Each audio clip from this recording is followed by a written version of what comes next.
Hey everyone, welcome back to Tech Tip Nest. In today's quick tutorial, I'm going to show you how to add a photo to your PowerPoint presentation. This is a simple yet essential skill to make your slides more engaging. Let's get started. First, open your PowerPoint presentation. Once you have it open, navigate to the slide where you want to add your photo.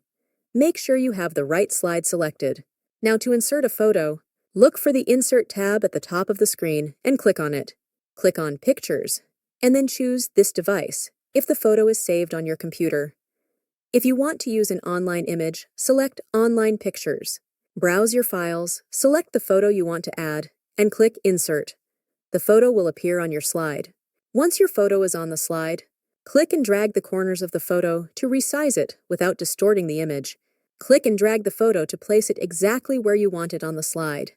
You can also add effects to make your photo stand out. Select the photo you just inserted. At the top, click on the Picture Format tab. Here, you can add borders, shadows, reflections, and more to enhance your photo. And there you have it.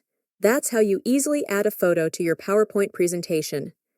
If this tutorial was helpful, please give it a thumbs up, subscribe to the channel, and hit the notification bell to stay updated with more quick tips.